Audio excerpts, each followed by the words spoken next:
Good afternoon. It's Dr. Larson talking about COVID-19. I want to talk about the fair and the rodeo. I want to talk about school starting, and I want to talk about where we're at with COVID-19 in the community. So I'm going to start off by saying what I've said before is everyone's having a hard time. So make sure that you check your emotions at the door. You remember to be kind. You remember everybody's having a hard time. And we have a lot of COVID. So our incident rate in the county is now 507 cases per 100,000 per 14 days. We have multiple small outbreaks going on. This is all the Delta variant. The Delta variant is much more infectious. It's much more common to infect the unvaccinated, but because of how infectious it is and because of how many people currently have COVID in our community, we are seeing cases in people who are vaccinated. So if you think of a raincoat analogy, if it's just mildly misting and you have a raincoat on, you're probably going to be dry. But if you're in the middle of a hurricane like Hurricane Ida and you have a raincoat on, you're going to be soaking wet. And that's kind of a good analogy for what's happening with the Delta variant. So if you get exposed to the Delta variant, you're probably going to get COVID. People that are vaccinated are getting less significant disease, but are still getting infected. So that's where we're at in the county. It's where we're at in the state. There may be some hint in some places in the United States of numbers coming down, but we have a lot of people that are unvaccinated. There's a lot of people that are out there that could potentially be infected. And so we're going to have a COVID-19 spike for a while. The reason that that's concerning to me on multiple levels, the main reason is next Wednesday we have K through 12 schools starting in Kittitas County.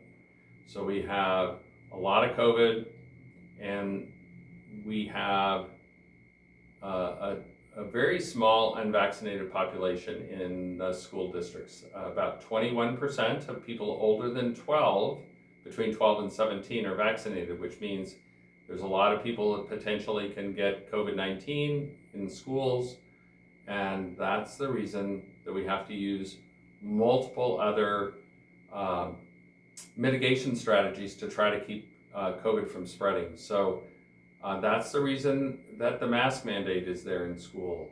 You know, we wear a mask to protect others. Masks aren't perfect. They do reduce our risk of getting COVID, but they greatly reduce the risk of other people getting COVID from us.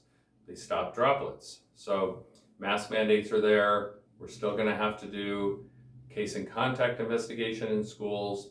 You can expect that we will have outbreaks in schools this year.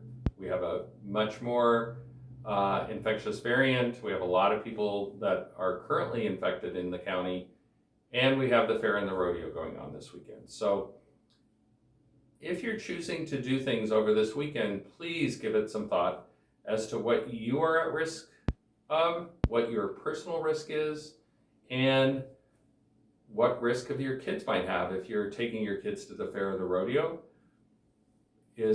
Is this the year that they should go to the fair or the rodeo? If you make a decision to do that, please wear a mask. If you're indoors, please wear a mask. Socially distance. If your kids are sick or you are sick, please choose not to go to the fair or the rodeo, because we're trying to get through this, and then we're trying to get through the start of school next week. We have had two recent events that I can give you some numbers at. We had 43 cases so far that were related to the Grant County Fair and Rodeo, and we've had 63 cases so far related to the Okanagan Stampede. So you get a lot of people together when we have a lot of viral load in the community, and we're going to have spread. So please remember to take precautions, wear your masks, socially distance, wash your hands, be kind to others, and remember, we're getting ready to have school reopening, and there's a mandate from the governor for masking in schools, and that is being enforced by OSPI. So if you have questions about school mandates, all of your school superintendents and leaders have the understanding of what's happening in their facilities, and their school nurses are going to do a really good job of trying to mitigate risk in the community. So remember to be kind to your school nurses.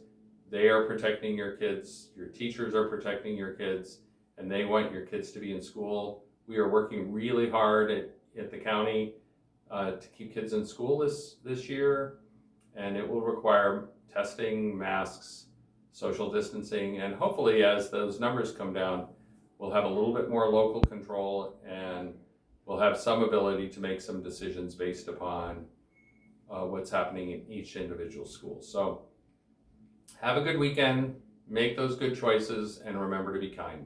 Thanks a lot.